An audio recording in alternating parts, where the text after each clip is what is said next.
Be here. Thank you for giving me this opportunity to speak to this great group. So I only joined this group a few months ago, and I'm learning what a great group it is in terms of getting some really inspirational ideas and learning. And that's what I'm going to do today. So yes, I'm Bronwen Burncombe. I have a property business called Palgrave Properties, but I'm here today to launch my property investing foundation of learning. And this isn't about sales here. I want to bring some insights to my journey and what I've learned over the last 3 years.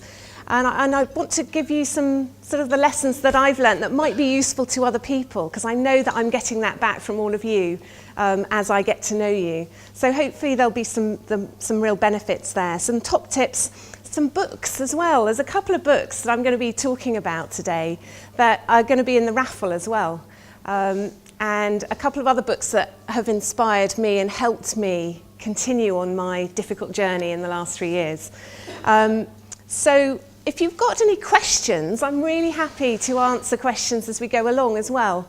And you can save them till the end. So I'll try and keep this to time and give us at least 5 minutes at the end.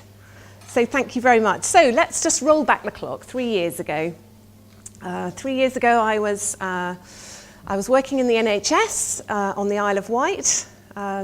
I'd moved to the NHS from 21 years in banking. So that's the mentality I want to talk about now, which is commuting to London every day, 6:30 train. My husband also was working in London. We didn't really see each other Monday to Friday, and then crammed in the social time with our children, 2 children, at the weekends.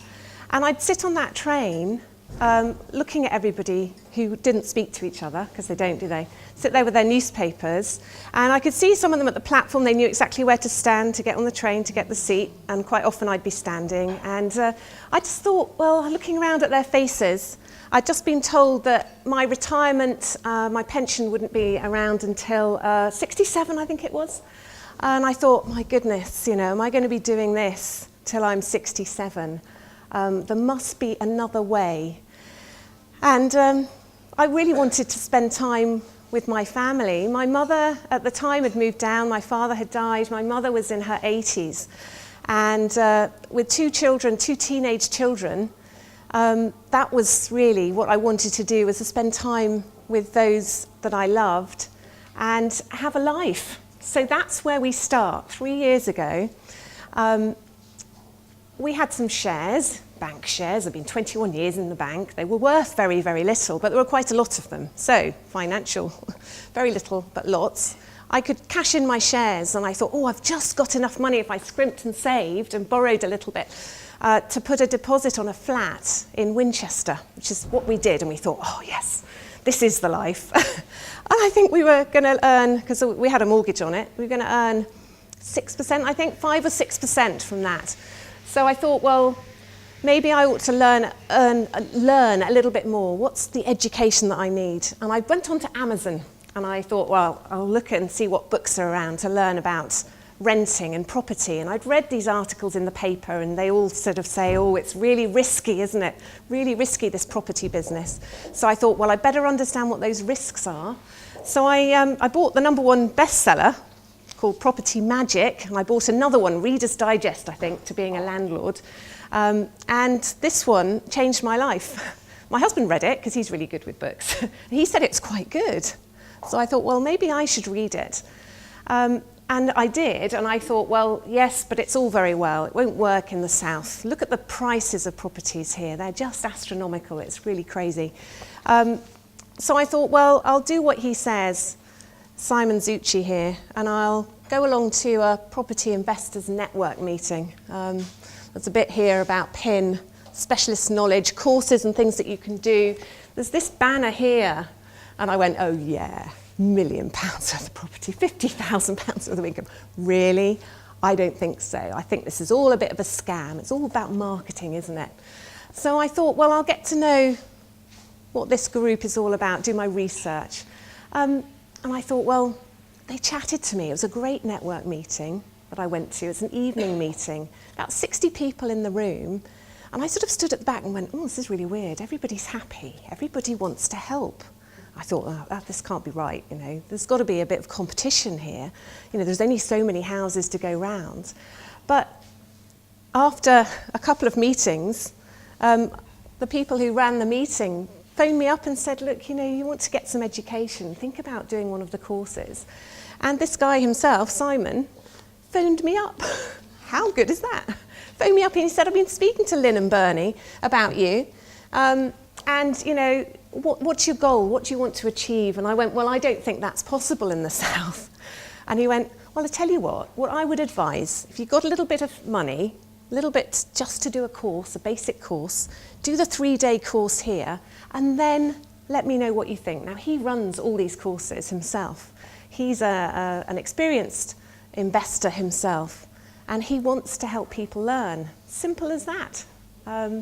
So, long story short, 3-day accelerator, signed up to do the mastermind program, which is 12 months. Now, don't forget, both of us were working full time at this point. We were commuting long days, and I thought, well, the only way I'm going to learn properly is to have that regular support and accountability and that regular learning, which a 12-month program was going to give me. That 12 months, once a month, that's what it was once a month, going up to Birmingham, in a group of about 60 people, Simon on the stage teaching us, bringing expert speakers in. You have a coach, a mentor, huge support and accountability, and each month you have very clear tasks and things to do. So again, learning about what difference did that education make to me and my journey was that in 11 months, John and I created a portfolio of £2.5 million. £2.5 million. I suppose that's because it's in the South. And we achieved £60,000 of passive income. Passive income meaning we're buying a house, and it's not our own money. Quite often we use investors' funds. You buy a house usually that's a bit smelly. It's perhaps a beautiful house. Well, it used to be a beautiful house. Perhaps these old Victorian houses in Portsmouth, Southampton. You actually refurbish them to beautiful properties, back to what they used to be like. And then you rent them out. Now, it could be single-let, it could be multi-let. Our strategy was to create houses of multiple occupation for young professionals. So those people who perhaps have got a job, but just can't afford the deposit on a property because it's so hard to get on that ladder. So we thought, well, we've got, you know, my son's 21, at university. When will he ever be able to afford to buy a house, or certainly a flat? Very, very difficult for people who are young and earning money. So we create a house with usually 6 people sharing. We have Wi-Fi, beautiful, it's all brand new. We have Sky television. Wi-Fi, of course, is the most important thing. You never hear that there's a blocked toilet or anything. First thing you hear is there's a problem with the Wi-Fi. And we form these beautiful houses, and then we rent them out to young professionals, but we use other people to do the managing of the property. So one of the big myths that you hear is, oh, well, it's all very well property, but so you've got to manage it, haven't you? You know, you're going to get those calls in the middle of the night. It's really risky because you're borrowing money for the house. Well, you've got to think, we're an island. Economically, what's happening in the UK is that we're not building enough houses. There's not enough stock there for people to be buying. So that's why house prices are going up and up and up. But of course, rental demand is massive, huge demand for housing. And so what I'm doing is not only restoring houses, but providing really good quality accommodation for people, usually in city centres, so it's easy for them to commute. And the lessons that I've learnt along the way, the education, is what's given me the confidence to go out there and make this happen. So yes, being hugely successful, I'm just wanting to help other people learn, because if I'd known 20 years ago what I know now, I would have had a lot more time with my family and friends. I would have had this freedom, time, and be able to fulfill my dreams sooner. I'm not complaining at all, but what I'm passionate about now is helping other people recognise that this property opportunity here can be completely passive. It can run alongside your other businesses. So let me have a look. What am I going to what are the key things that I've learned? Education, absolutely critical. A lot of people do property accidentally, so they happen to have had a house and they decide to move and then they rent it out. Some people buy a house and think, well, I'll live in it, I'll do it up and then I'll sell it. But it's going to take 10 years to actually then recoup that money. So education and understanding the risks is critical. Setting your goals, that's something I'm sure all of you in this room today, you're running your own business, you've got your goals, you know what you want to achieve. That was something for us, starting from scratch with no experience at all, was really critical. And then understanding how you break those down. So understanding your values was really important. So when you think about property and you think about, oh, there's all these people, they've got lots of money, the key thing for me was about ethics. This is ethical. This is a lot of landlords out there that have just made this whole business unreputable, and the media love it. Oh, these rogue landlords, they're terrible. You see it on the television. And, you know, that was my fear. Oh, my goodness, you know, I'm going to be labelled with that. But stick to your values in your business. Understand what really drives you. What are your strengths? Now, I was doing this with my husband as well. We've got completely opposite personalities and strengths, which can be really clash, you know, it can be really a problem, but actually became really an asset for us because we understood where we were coming from in terms of his strengths and what he could do in the business and what I could do. So I'd be the one out talking to estate agents, getting to know estate agents. I'd be the one talking to people who were struggling to sell their house. Because again, this education is great. You can really help people who have got problems with their houses. Maybe structural problems, maybe they've got debt themselves. There was one person we went to see who was going to be repossessed. And again, through my education, understanding that actually you can help people who are in difficulties. In the end, we advised her, the debt that she had was very small in relation to her house. And we had gave her some advice, and she didn't need to sell her house. She didn't need to be repossessed. And just that one meeting did everything for me. In that first 6 months of learning was I walked away and went, that's fantastic, that's why I'm doing what I'm doing, and I absolutely loved it. And the estate agent said to me, why didn't you buy her house? Why didn't you know, that's why I introduced you. I said, she doesn't need to sell her house and she shouldn't sell her house. There are other ways. So this ethical and this values were very important to me. Surround yourself with positive people was another big message for me, was understanding that there's a lot of people out there who, for one reason or another, can be quite negative about new things. You know, they're perhaps fearful, a little bit worried, or they're just sort of, it hasn't worked for them. And if you listen to all these voices of people saying, oh yes, oh no, it's a bit risky, I wouldn't do that if I were you. Oh, I've heard this story about this person here, it all went wrong. And you start to think, oh, actually, maybe I shouldn't. But my message to you is, this sort of event here, what amazing, inspirational people we've got, and what a lift it gives you. So find the people who are positive in your life and surround yourself with them and understand how they can really lift you and support you no matter what you're doing. That's a big lesson. And I stopped watching the news, stopped reading newspapers. How depressing are newspapers? Easter I had a little break, it was wonderful. And I thought, yes, get the newspaper out. And you know, after 2 pages, I thought, no, I don't need that anymore. So forget the negative, forget the negatives. Value your time, that's the other thing. Obviously, we were working full time at the time. Really difficult learning. You've really got to be disciplined. But also, you don't have to do everything yourself. Think about all the people in this room with different skills that can help you in your business.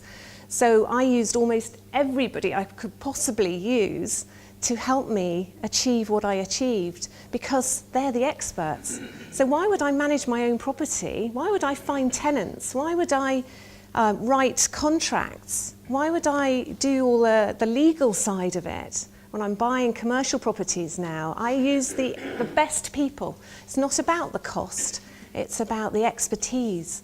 So value your time. What is your time worth to you in terms of what you're good at? And why would you be doing something and learning something that you're not good at? Because that's going to waste a lot of your time. You could create more value by using your own time in where your strengths are. So use experts and build a power team. That's what we did over time. We built a really good team of people who we worked with, people who were really good at refurbishing the properties, and really driving forward the business so that we could replicate and systemize it. So one of the other things I want to talk to you about is taking action, perseverance, getting that right mindset, and staying positive. Yes, there were ups and downs, and there always will be with property. But again, using the expertise you've got, really persevere through. A lot of people, apparently something like 60% of businesses, when people are starting up, they're just about to break through and create huge profit, and they give up. So you read about the people who have succeeded. It's that perseverance and continuing through. And we certainly had that. It was very, very difficult to balance all our time, but it was absolutely worth it. So how long have I got left now? 1 minute. 1 minute, oh my goodness. Okay, I just want to talk about focus and fear. Focus. Follow one course of action until successful. Follow one course of action until successful. There's a lot of shiny pennies out there, and certainly in property, there's lots of different strategies to learn.